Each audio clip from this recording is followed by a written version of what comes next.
안녕하세요. 저 처음 보시죠? 젊은 오빠라고 얘기할 수 있죠? 보시기에 그렇지 않아요? 맞아요. 제가 82살이거든요. 많이 살았어요. 그죠? 가요사를 40년을 연구를 했다고 그럴 때 아마 조금 놀라셨는데, 제가 이 가요계에 들어온 것이 60년 가까이 됩니다. 그러니까는 가요를 하면서 가요를 제대로 알지 못하면 안 되겠다 싶어서 가요사를 연구한 것이 40년쯤 전이고, 그래서 이제 그걸로 몇 군데 강의도 하고 이렇게 했습니다. 그래서 그런저런 얘기는 다 집어치우고 바로 본론으로 가야 되지 않을까 싶습니다. 우리나라 대중가요, 이 가요라는 것이 언제쯤부터 시작됐는지 짐작 가시는 분 혹시 있으신가요? 짐작이라도. 일제강점기에. 일제강점기에 우리 가요를 유행가라고 불렀습니다. 창가라고도 하고. 그런데 이 가요는요, 사실 우리 민족이 생겨날 때부터 있었던 겁니다. 그래가지고 국가가 바뀌고 그리고 왕조가 바뀌어도 가요는 계속 발전을 해왔거든요. 그런데 이것이 우리가 뚜렷한 남겨진 것이 없기 때문에 그걸 잘 인정을 못하고 잘 몰랐던 거예요. 그런데 아주 옛날 얘기로 넘어가겠습니다. 오늘 또 옛날 얘기처럼 그렇게 얘기를 할 테니까 그렇게 즐기시고, 그 다음에 중간에라도 혹시 궁금한 게 있으면 얘기를 하세요. 질문을 하시면 언제든지 받아서 말씀을 드리도록 할게요.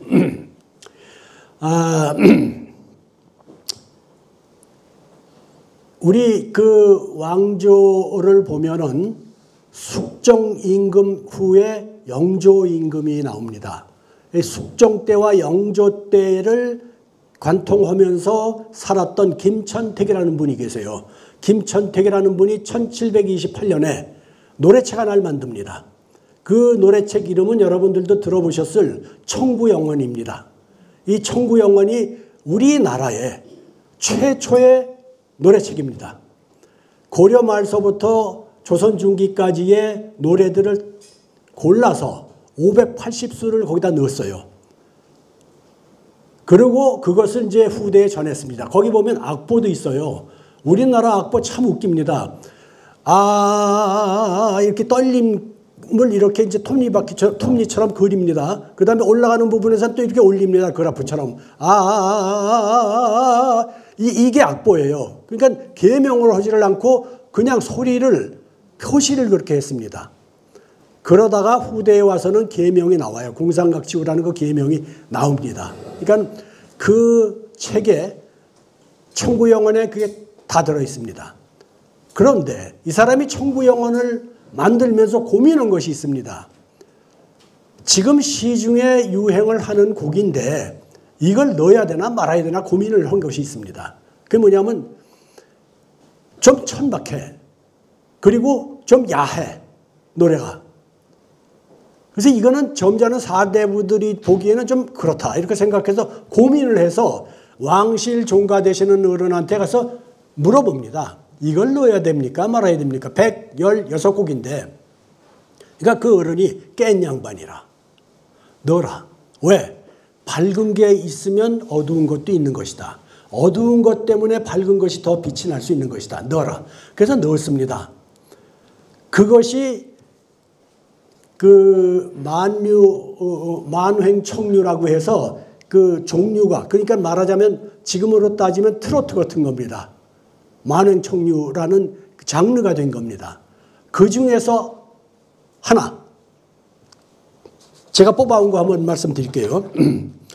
어쩌나요 어쩌나요 시어머님 어쩌나요 셋서방 밥을 담다 노주걱자루가 부러졌으니 어쩌나요.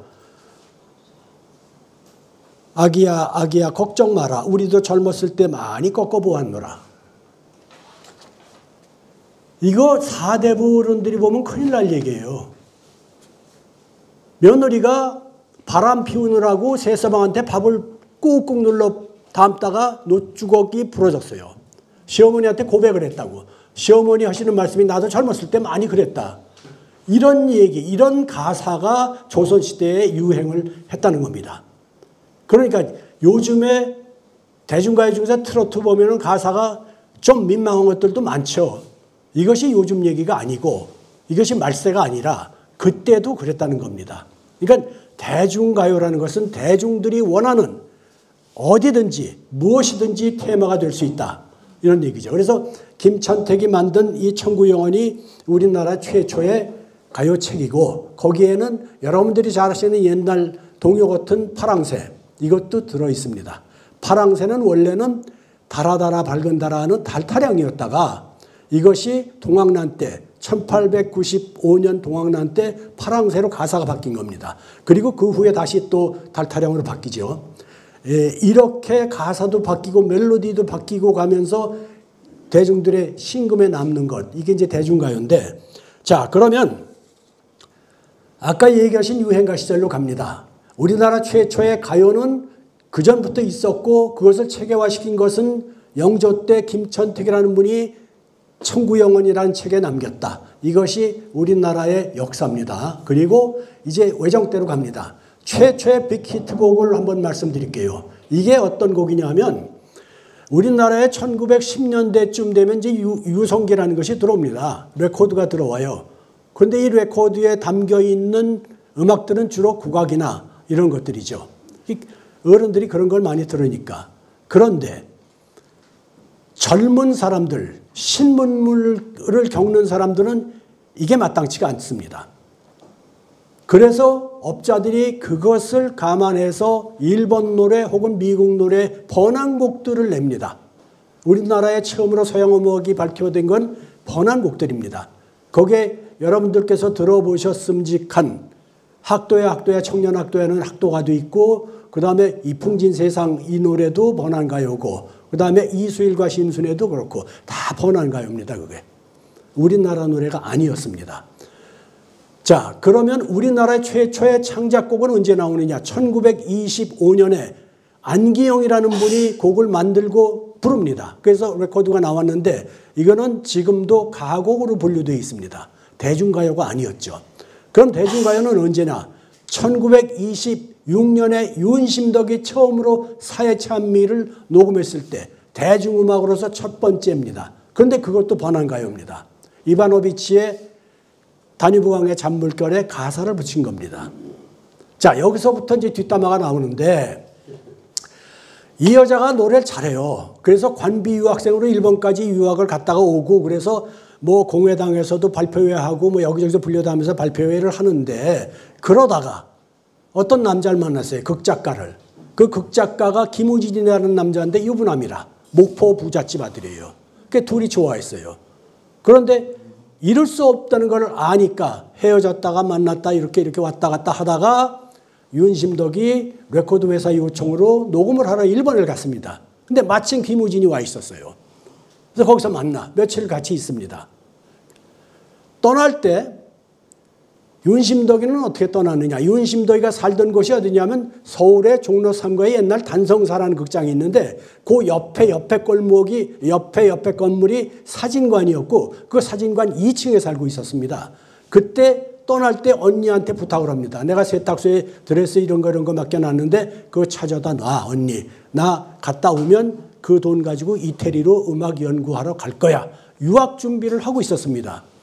그래서 갔는데 김우진을 만났고 며칠 지나고 나서 레코딩을 합니다. 하는데 예정된 곡은 다 끝났는데 한 곡을 더 하겠다고 합니다.